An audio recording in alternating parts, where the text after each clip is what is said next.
Esposas, sede submissas ao próprio marido, como convém no Senhor. Maridos, amai vossa esposa, e não a trateis com amargura.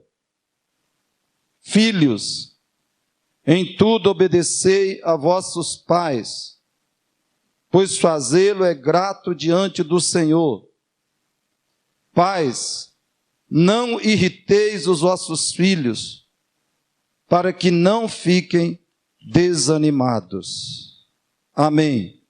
Querido, como funciona uma família não cristã em nossos dias? Atente para esta pergunta. Como funciona uma família não cristã em nossos dias? Alguns sinais são os seguintes. As esposas lideram a família e mandam no marido. Os maridos só pagam algumas contas e quando se cansam da mulher ou da vida de objeto, vão embora. O homem hoje só paga algumas contas da casa. Só isso. Não apita mais nada na família. Os filhos são os deuses dos pais e mandam neles, direta e indiretamente. E os pais adoram os filhos e os criam no manual da psicologia humanista, porque eles têm que ser felizes, gratificados a todo custo. Isso tem exceções, mas é a norma hoje. Em Colossenses 3,17, Paulo nos diz que o cristão tem uma vida centrada em Cristo. É o que ele diz no versículo imediatamente anterior ao texto que lemos. A vida do cristão deve ser centrada em Cristo.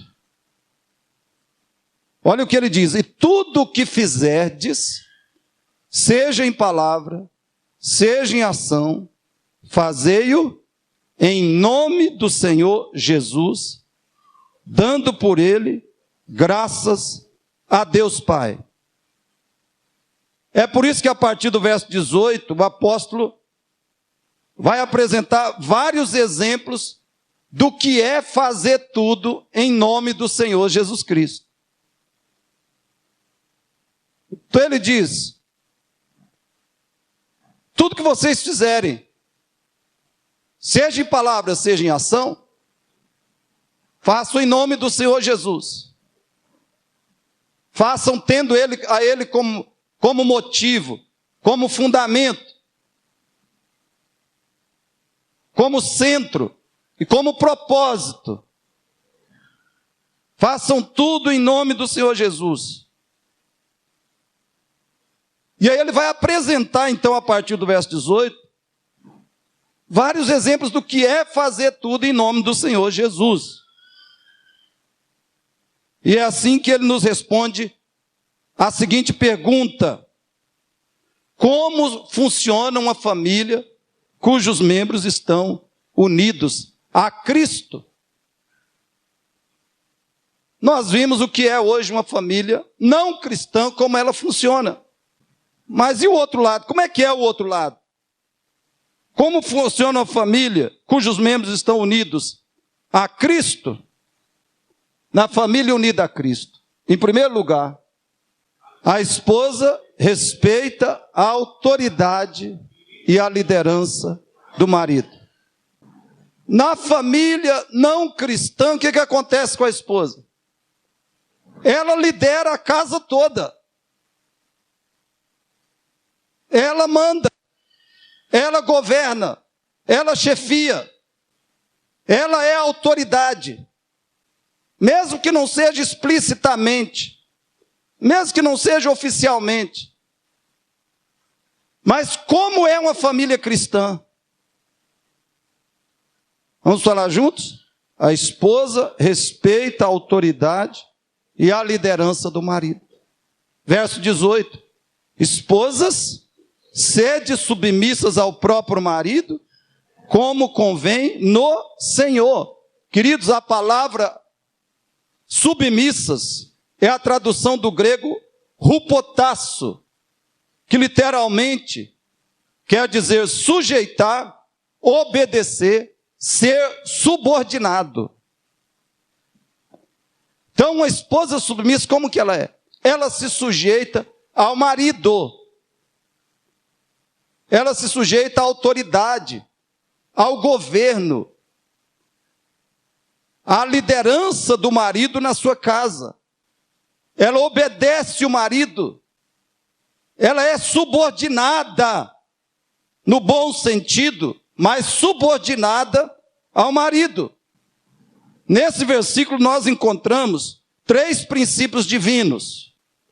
A função básica de uma esposa é submissão à autoridade do marido. Essa é a função básica de uma esposa. Quem não quer exercer essa função, não se case.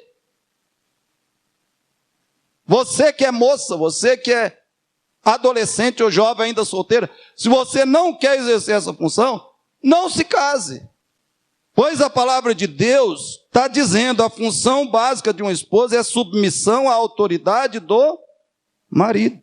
Verso 18a, sede submissas. Já expliquei o que é submissas. Essa submissão não significa 4 coisas. Submissão não significa que a esposa é inferior ao marido como ser humano. Não significa que ela é escrava do marido. Não significa que ela não pode dar a sua opinião, não possa dar a sua opinião ao marido em questões e assuntos diversos.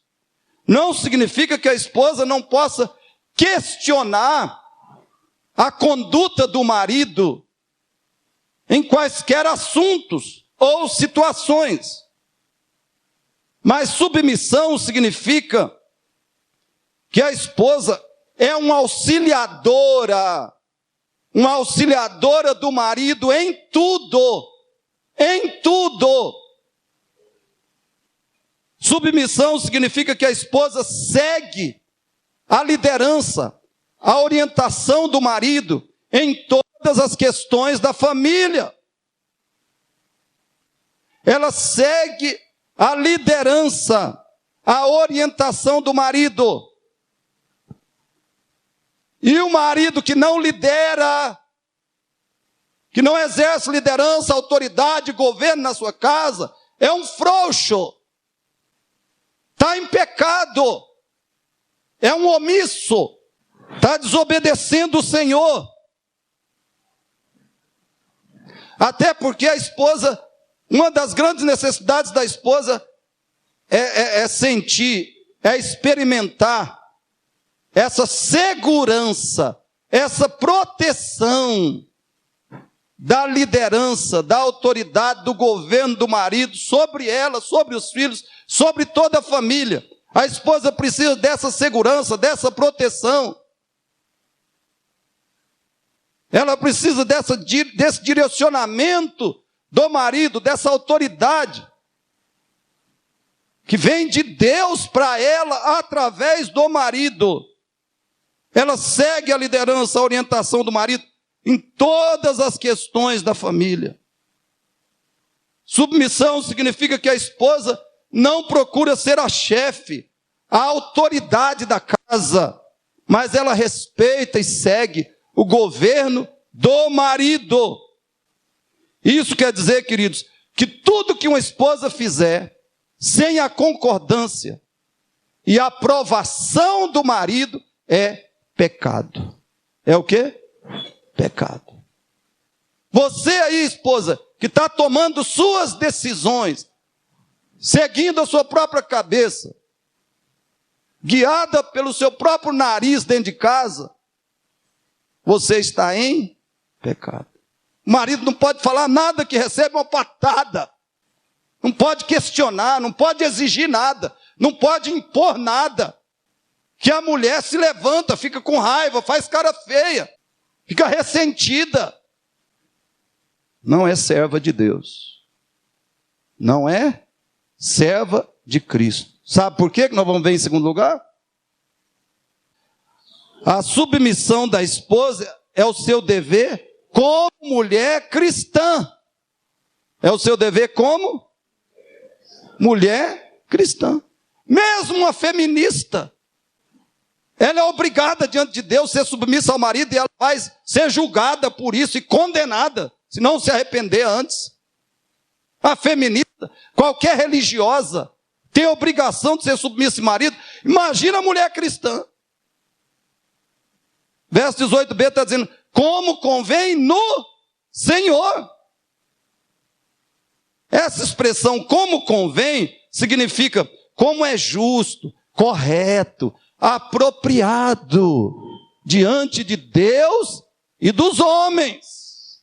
É justo, é correto, é apropriado, é adequado, é conveniente diante de Deus e dos homens que a esposa seja submissa ao seu marido. Uma esposa insubmissa é uma vergonha para o marido, para Cristo e para a igreja. Uma esposa insubmissa está vivendo em pecado, um dos piores pecados. Insubmissão da esposa é mau testemunho de Cristo, apaga o Espírito Santo e traz sofrimentos diversos para a mulher, sua família e sua igreja. Mulher insubmissa apaga o Espírito Santo na sua vida. Apaga. Deus está vendo o pecadão lá no seu coração. Você não é sujeito ao seu marido. Você não pergunta para ele o que fazer, como fazer, se ele concorda, se ele aprova, se ele permite, se ele está satisfeito, se ele está contente, se vocês devem fazer assim ou não. Você não pergunta. E mesmo que ele não concorde, você vai e faz. Mau testemunho de Cristo. Espírito Santo apagado, sofrimento. Para a pessoa, para o seu lar, para o seu casamento, para os filhos e para a igreja a que essa mulher pertence. Efésios 5:24 diz assim, ó, como a igreja está sujeita a Cristo, como a igreja está sujeita a... É o que está acontecendo hoje, tem igreja que faz o que quer, né? Ela não está sujeita a Cristo. Aí tem mulher também que faz o que quer. Cristo não é Senhor, ela só fala que é. Mas olha o que a Bíblia está falando. Como a igreja está sujeita a Cristo, assim também as mulheres sejam em tudo submissas ao seu marido. Sejam em tudo submissas ao seu marido. E terceiro, a submissão da esposa exclui o pecado. Verso 18, parte C, diz, no Senhor. Isso quer dizer que a esposa só é obrigada a obedecer ao marido naquilo que é aprovado pelo Senhor Jesus, que é o Senhor da esposa. Certa vez uma esposa me procurou reclamando que o marido queria relação sexual de uma forma claramente pecaminosa e que ela, a esposa, detestava. Eu disse para ela, não faça isso. Você não tem essa obrigação. E ele não tem direito de exigir isso de você. Porque o Senhor da casa, né, ele é o governo, ele é o líder, é o governador, é a autoridade da casa, mas humanamente, acima de vocês dois está o Senhor Jesus Cristo. Ele tem que obedecer a Cristo, ele só pode exigir de você o que Cristo mesmo exigiria. Ele não pode fazer com você ou mandar você fazer o que é mal, o que é pecado. Atos 5:29 nos fala dessa exceção. Diz assim os apóstolos, antes importa obedecer a Deus do que aos homens. Antes importa obedecer a Deus do que aos homens. Então, devemos nos sujeitar à autoridade de homens, sim. O membro da igreja deve se sujeitar à autoridade, à liderança do seu pastor e dos seus pastores. O empregado deve se sujeitar à autoridade do patrão. A esposa tem que se sujeitar ao governo, à autoridade do marido. Mas somente naquilo que não fira a autoridade de Cristo. Antes importa obedecer a Deus do que aos homens. Se os homens exigem de nós algo que é mal, que é pecado, nós temos o direito e o dever de não atender, de não obedecer. Em segundo lugar, irmãos, uma família unida a Cristo, o marido trata a esposa movido pelo amor de Cristo. Verso 19, leia na sua Bíblia, verso 19 comigo. Maridos, amai vossa esposa e não a trateis com amargura. Então a esposa é submissa numa família unida a Cristo? Sim, claro. Só que tem outro lado. O que acontece? O marido trata a esposa movido pelo amor de Cristo. Esse versículo 19, irmãos, nos impõe duas perguntas fundamentais. O que um marido cristão faz com sua esposa? Ele a trata somente com amor. Ele a trata somente com... Verso 19, parte A. Amai vossa esposa. O texto de Efésios 5, 25 a 33, apresenta dois referenciais para esse amor do marido. Dois referenciais. Ele deve amar como Cristo amou a igreja. Verso 25. E ele deve amar como ama o seu próprio corpo, ou como ama a si mesmo. Verso 28. Então são dois referenciais para o marido cristão, referenciais do amor que ele deve ter pela sua esposa. Ele deve amar a esposa como Cristo ama a igreja. E ele deve amar a esposa como ama o seu próprio corpo, ou como ele ama a si mesmo. Então escute bem, como é o marido, como é o amor do marido cristão? Como é o amor do marido cristão? Veja algumas atitudes de um marido que de fato ama a sua esposa. Ele ora pela esposa. Ele é um intercessor diante de Deus em favor da sua esposa. Ele é fiel à sua esposa na prática, no agir, no falar, no pensar, no sentir. O marido que ama a esposa é fiel a ela. É fiel. Ele confia na esposa. Não é o marido que fica manifestando dúvidas sobre o caráter, sobre a conduta da esposa, sem que haja motivo concreto para isto. É um marido que confia na esposa. Ele atribui tarefas a ela e ele descansa que ela vai cumprir a tarefa. Senão, ele como líder do lar vai ter que tomar uma providência. Mas ele confia na esposa em todas as coisas. Ele faz perguntas e escuta a esposa. Quantas esposas se queixam que o marido não mostra interesse, preocupação com ela? Mas o marido que ama a esposa faz perguntas e escuta a sua esposa. Escuta com o coração. Ele conversa calmamente com a esposa. Conversa como? Calmamente, mansamente. Ele perdoa a esposa mesmo antes de ela lhe pedir perdão. Um marido cristão, um marido bíblico que ama a esposa, quando ele é ofendido, quando ele é de alguma maneira prejudicado pela esposa, ele já a perdoa antes que ela lhe peça perdão. Mesmo que ele esteja irado, mesmo que ele esteja insatisfeito, ele tem uma atitude perdoadora para com ela. Cancela a sua dívida, ele cancela a dívida da esposa. Antes dela pedir, e depois que ela pede perdão, ele já cancela a sua dívida. Ele ensina e aconselha a esposa na palavra de Deus.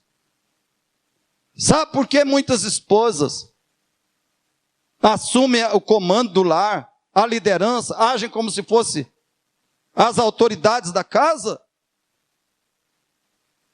E claro que elas estão erradas nisso. Porque o fato do marido não amar, como Cristo amou a igreja, não justifica ela ser insubmissa. 1 Pedro capítulo 3, verso 1. Pedro diz que a mulher seja submissa ao marido incrédulo. Ao incrédulo também ela deve ser submissa.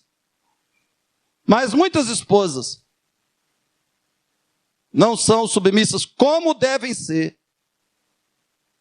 tendo um marido cristão, porque esse marido não a ensina, não a aconselha, não a corrige na palavra de Deus. E se tem uma coisa, irmãos, que marido verdadeiro cristão faz, é estudar muita Bíblia, é estudar livros cristãos, e incentivar, aconselhar a esposa a fazer o mesmo.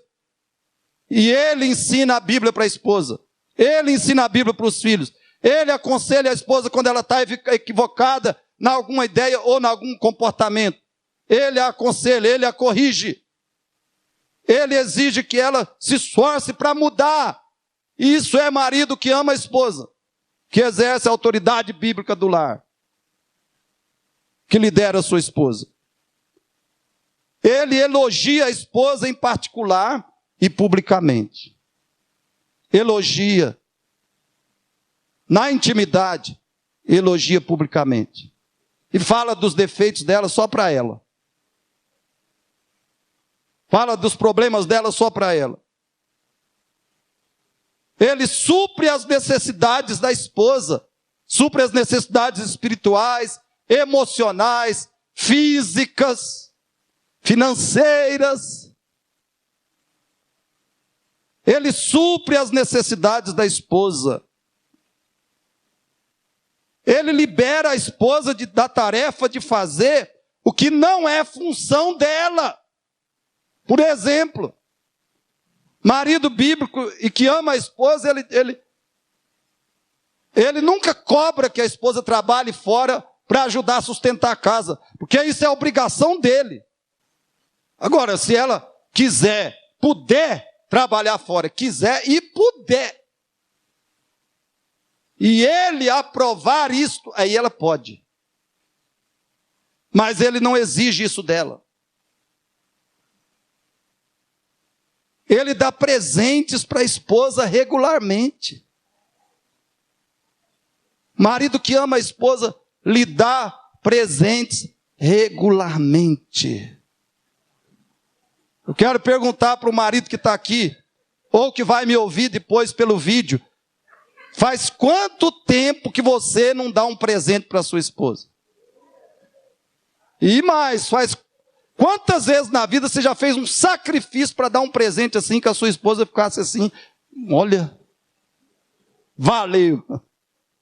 Você junta dinheiro. Né? Uma coisa que o marido tinha que fazer, irmão, é juntar dinheiro para dar um presente assim, que faz a esposa ficar assim, sabe? Ficar eufórica. Ele vai juntando dinheiro, vai juntando, eu vou dar isso para ela, se Deus quiser. Eu vou dar isso para ela. Demora 1 ano, demora 2, mas ele compra e dá o presente. Mas também dá flores. também dá flores. Agora, se a mulher não gosta de flores, não chega lá com um buquê de flor, pelo amor de Deus. Ele ajuda a esposa quando ela está sobrecarregada e ele pode ajudar. Não é deixar a esposa lá até meia-noite, 1 hora da manhã trabalhando, e você cochilando no sofá ou assistindo Cruzeiro e Atlético, seu safado. E a mulher trabalhando até de madrugada ainda para ir trabalhar no outro dia. E mais, irmãos, o marido que ama a esposa, ele permanece com ela. Ele permanece com ela incondicionalmente. E o que o marido cristão não faz com a esposa? Segunda pergunta. Ele não a trata com grosseria. Falei do que o marido faz. Mas o apóstolo fala do que ele não faz também. Verso 19, parte B, diz assim: não a trateis com amargura, que no grego significa a palavra grosseria, aspereza, agressividade, até mesmo brutalidade. Queridos, é claro que grosseria, aspereza, agressividade não é amor, muito menos amor cristão. Mas quantos maridos são ríspidos com as suas esposas? É muito difícil, hoje em dia, infelizmente, um marido que não é áspero, que não é grosseiro com a esposa. Até maridos que se confessam, que se declaram cristãos. A maioria tragicamente. O doutor Alan Redpath foi pastor da famosa igreja Moody Memorial em Chicago, nos Estados Unidos. E ele conta que certa vez, num momento de irritação com a sua mãe, o pai dele dirigiu a ela algumas palavras amargas. E isso é o doutor Alan Redpath contando que num momento de irritação, o seu pai dirigiu à sua mãe algumas palavras amargas. Mas imediatamente ele se arrependeu disso. E sem conseguir olhar no rosto dela, ele disse: lamento ter dito a você o que eu disse. Estou envergonhado de mim mesmo. Estou envergonhado de mim mesmo. Nessa ocasião, o doutor Alan ainda não era convertido a Cristo, mas ele foi profundamente impactado por essa atitude do seu pai. Tanto que logo em seguida ele entrou no seu quarto, se ajoelhou e orou, dizendo: ó Deus, agradeço-te por um pai assim, faz-me parecido com ele. Queridos, quantos filhos podem contar algo assim acerca do seu pai? Quantos filhos podem contar algo parecido acerca do seu pai ou da sua mãe? Escutem isso. Homens cristãos, homens realmente cristãos, não são habitualmente ásperos com as suas esposas, com a sua esposa. Ou esposas. Homens cristãos não são habitualmente ásperos com suas esposas. E quando erram, corrigem isso imediatamente. Amai vossas esposas, maridos, e não as trateis com amargura. Não as trateis com grosseria. Terceiro lugar, Paulo vai dizer que na família unida a Cristo, os filhos obedecem aos pais. Versículo 20, vamos ler juntos? Filhos, em tudo obedecei aos vossos pais, pois fazê-lo é grato diante do Senhor. Note, queridos, a expressão em tudo, neste versículo, ela significa que os filhos devem obedecer integralmente, sem parcialidade. Filhos não devem obedecer somente quando é fácil e agradável. Filhos não devem obedecer somente quando eles concordam ou gostam das ordens dos pais. Eles devem obedecer em tudo. Mesmo que o pai e mãe estejam errados, do seu ponto de vista, estejam equivocados. Se ele não está mandando você cometer pecado, você deve obedecer. Você não concorda? Você não gosta da ordem? Não, você não está alegre e satisfeito com a determinação do seu pai e da sua mãe, com a proibição, ou seja o que for. Se o pai e mãe não ordenou nada que é pecado, explicitamente pecado, você deve obedecer. Tragicamente, queridos, tragicamente, esse tipo de obediência está fora de moda em nossos dias. A Bíblia diz em Romanos, diz em 2 Timóteo, que nos últimos dias uma marca dos seres humanos seria a desobediência aos pais. Por isso, eu vou relacionar agora 7 razões que os filhos devem obedecer os pais. 7 razões que os filhos devem obedecer os pais. E por outro lado, os pais devem treinar os filhos para essa obediência. Eu quero que você, pai e mãe, que é o que será, lembre que filhos só obedecem quando eles são treinados para obedecer.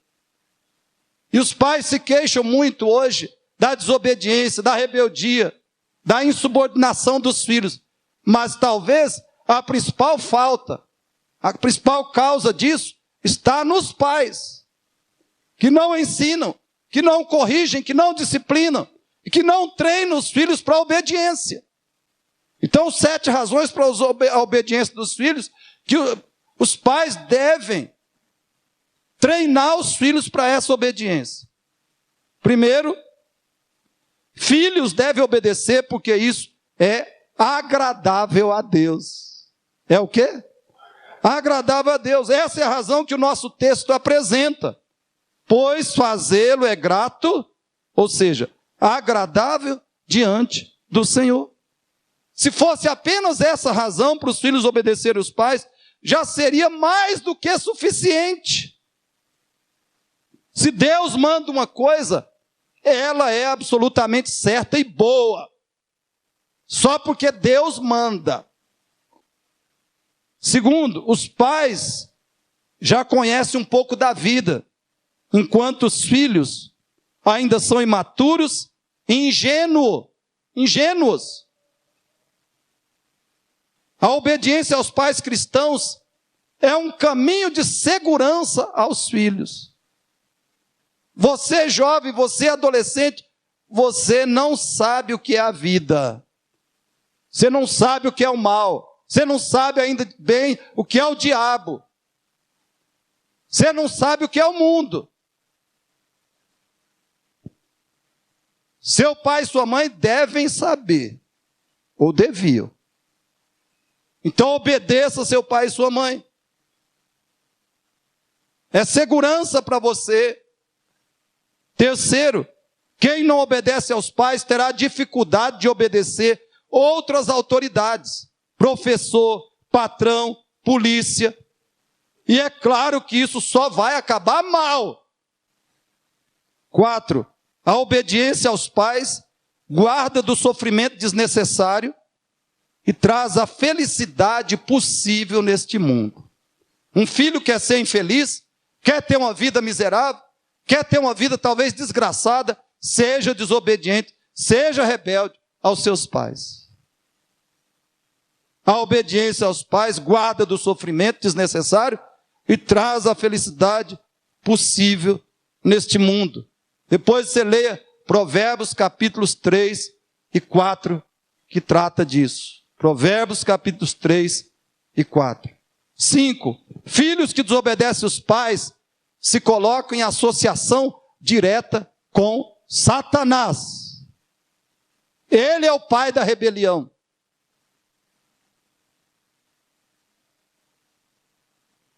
Diz lá Gênesis 3, 4 e 5. O diabo é o pai da rebelião, da desobediência. Filhos que desobedecem os pais se colocam em associação direta com o diabo. Quem quer esse tipo de parceria? Quem quer esse tipo de amigo? Quem quer andar com Satanás? Seja desobediente aos pais. Você estará de braços dados com ele. Sexto, o filho obediente terá grande recompensa de Deus. Grande recompensa de Deus. Essa é a promessa da Bíblia. É a promessa de Deus. É interessante que ao formular, ao pronunciar os 10 mandamentos, o único que Deus acrescenta, ao qual Deus agrega, anexa uma promessa, é o 5º mandamento. Honra teu pai e tua mãe para que sejas de longa vida sobre a terra. Depois leia Êxodo 20, verso 12, Deuteronômio 5,16, Efésios 6, 1 a 3, sobre isso.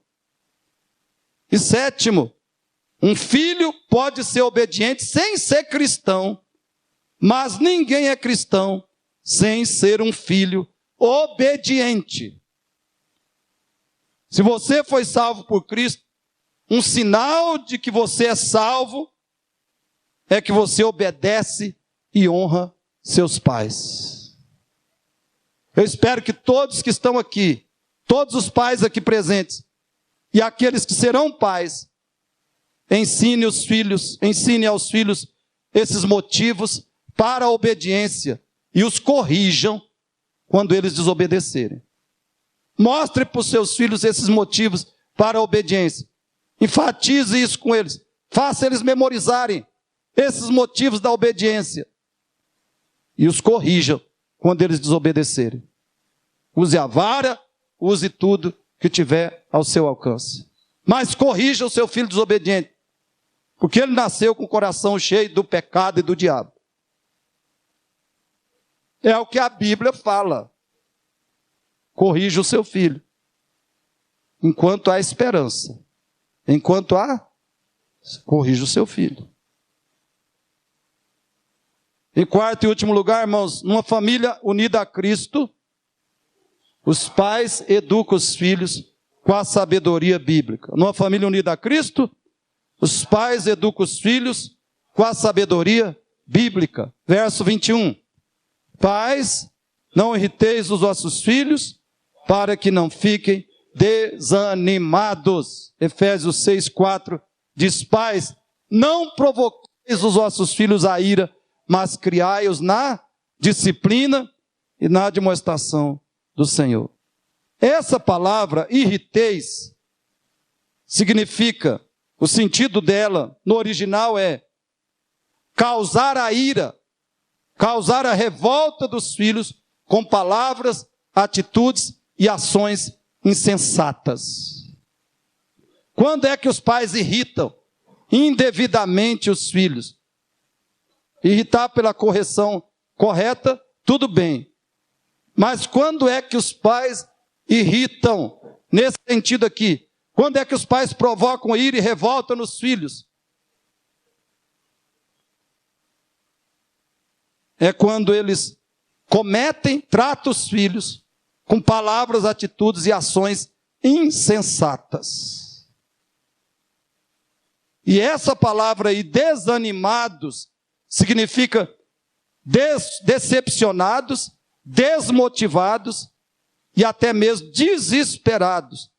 Então, o que Paulo está falando? Pais, não irritem, não provoquem ira, revolta nos seus filhos. Você não pode ser causa disso. Não tenha para com eles atitudes insensatas, palavras insensatas, ações insensatas. Por quê? Porque se você fizer isso, seus filhos vão ficar desanimados, ou seja, eles vão ser pessoas, se tornar pessoas decepcionadas na vida, desmotivadas e até desesperadas. Veja algumas formas que os pais provocam a ira e desesperam seus filhos. Ouçam com atenção. Há algumas formas que os pais provocam a ira, irritam, pecaminosamente, e desesperam os seus filhos. incoerência. O que eu falei? Incoerência. Pais que exigem uma coisa e fazem outra. Conflito. O pai diz uma coisa e a mãe ensina outra. Conflito. O pai diz, não faça assim, não é assim. E a mãe, não, é assim mesmo. Faça desse jeito. Contradição. A mesma coisa ontem era errada e proibida. Hoje é certa e permitida. Ontem não podia. Ontem era proibido isso ou aquilo. Agora não, agora é certo e agora é permitido. Contradição. Permissividade. Pais que dão tudo. Ou fazem tudo que os filhos querem. Irmãos, como isso hoje é abundante. É a ordem do dia. A permissividade. Ah, porque meus filhos, eu amo meus filhos, eles precisam ser felizes.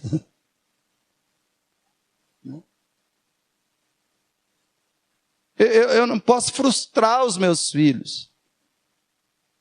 Não frustre não, você vai ver. Você não frustra o seu filho, o pecado vai frustrar, o diabo vai frustrar. E vai ter aquela frustração absoluta no inferno. Não frustre ele, não frustre ela. Dê tudo, agrade em tudo. Faça tudo que ele quer, que ela quer.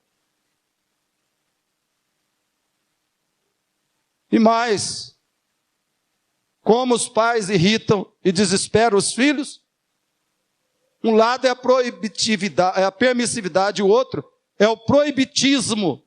Proibitismo. Pais que proíbem tudo. Não sabem discernir o que é bom e o que é mal para os filhos. Meus queridos pais cristãos, que estão vivendo na palavra de Deus, meditando na Bíblia e vivendo no Espírito, eles não têm muita dificuldade de saber o que é bom, o que é certo, o que é bem ou o que é mal para os seus filhos. Então eles vão ter facilidade de tomar a decisão de dizer sim ou não. Pais bíblicos não são proibitivos, no sentido de que proíbe tudo, nada pode fazer.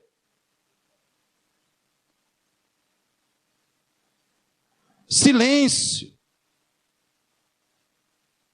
Pais que não conversam com os filhos, nunca perguntam, ou ensinam, ou explicam o que é necessário. São pais silenciosos, sem comunicação com os filhos. Não conversam, nunca explicam, nunca perguntam, nunca ensinam o que é necessário aos filhos. Descontrole. Pais que exageram na correção dos filhos. É preciso corrigir. Dificilmente um pai não terá que corrigir o filho. E com a vara. Se você nunca usou a vara no seu filho, está com 3 anos já, nunca apanhou. Ou ele é um santo ou você está em pecado. 3 anos, 4 anos, nunca uma varadinha. Uma coisa muito errada aí. Comparação. Pais que inventam a superioridade de um dos filhos, provocando ciúme, inveja e raiva entre os filhos. Aquela preferência famosa de um pai entre um filho e outro. Perfeccionismo. Pais eternamente insatisfeitos com o desempenho dos filhos. Por melhor que eles sejam ou façam, nunca está bom. Isso, irmãos, arrasa. Desespera o filho. O filho se empenha, se esforça, dá o melhor de si e chega assim todo alegre. Olha o que eu fiz, tá? Eu consegui. Você podia ter feito melhor. Você não está vendo que isso aqui é muito pouco, é muito fraco. Mas o filho se esforçou, se dedicou, mas não recebe aprovação nunca. E isso arrebenta, irmãos, com as emoções da pessoa. Insensatez. Pais que brigam na presença dos filhos. Você já imaginou isso? Um homem ou mulher que diz: Cristo é meu Senhor e Salvador, a Bíblia é minha regra de fé e prática, mas eles brigam diante dos olhos dos filhos. Os filhos veem, assistem, escutam tudo. É o cúmulo da insensatez. Divórcio.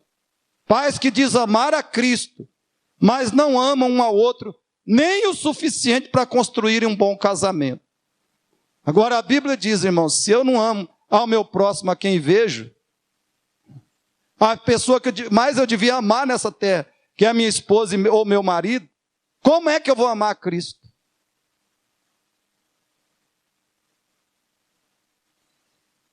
Filhos destruídos pelo divórcio dos pais.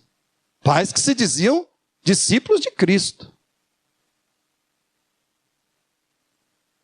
Então eu peço que você, pai e mãe, reflita sobre isso.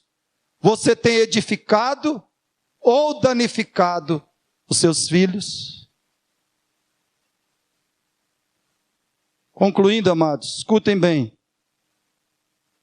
Quem não é cristão verdadeiro no lar, não é cristão em nenhum outro lugar. Quem não é cristão verdadeiro no lar, não é cristão de jeito nenhum. Porque a palavra de Deus diz em Timóteo, Paulo diz, né? Se alguém falha no cuidado com a sua casa, se alguém falha com os da sua própria casa, tem negado a fé e é pior do que o descrente. Numa família onde as pessoas têm o Espírito Santo, ou seja, estão unidas a Cristo, essas 4 marcas se destacam. A esposa segue e auxilia alegremente o marido. O marido ama sacrificialmente a esposa. Os filhos obedecem os pais na medida que são treinados para essa obediência. E os pais constroem com sabedoria o caráter cristão dos seus filhos. Constroem, inclusive, as emoções dos filhos. Não as destroçam. Queridos, quem de fato tiver Cristo como Senhor e Salvador, viverá progressivamente dessa forma. Quem de fato tem Cristo como Senhor e Salvador, vai edificar um casamento, vai edificar filhos, uma família, com essas marcas de genuínos cristãos, de pessoas unidas a Cristo. Quem tem Cristo como Senhor e Salvador, progressivamente crescerá na prática, na vivência desses princípios cristãos bíblicos. Agora, se essa não é a sua realidade, se essa não tem sido a sua realidade, você precisa crer em Cristo e se arrepender e seguir a Cristo como seu único Senhor e Salvador. Começa aqui, querido. Começa aqui. Não adianta você se esforçar mais. Não adianta você tomar decisões. Primeiro você precisa ter Cristo como seu Senhor e Salvador. Você precisa crer, se arrepender de coração dos seus pecados e seguir a Cristo a partir de hoje. Isso que eu falei aqui, sobre um lar cristão, um lar bíblico, um lar de pessoas unidas a Cristo, isso é realidade na sua vida, isso é realidade no seu lar, é realidade na sua pessoa. Se não é, a convocação do Senhor é que você se arrependa de coração dos seus pecados. E que você confie somente em Cristo. E comece a segui-lo. E fazer da Bíblia seu manual de vida diária, de vida prática. Jesus disse assim: eu sou a luz do mundo. Quem me segue não andará nas trevas. Pelo contrário, terá a luz da vida. A luz da vida no seu lar. Feche os seus olhos.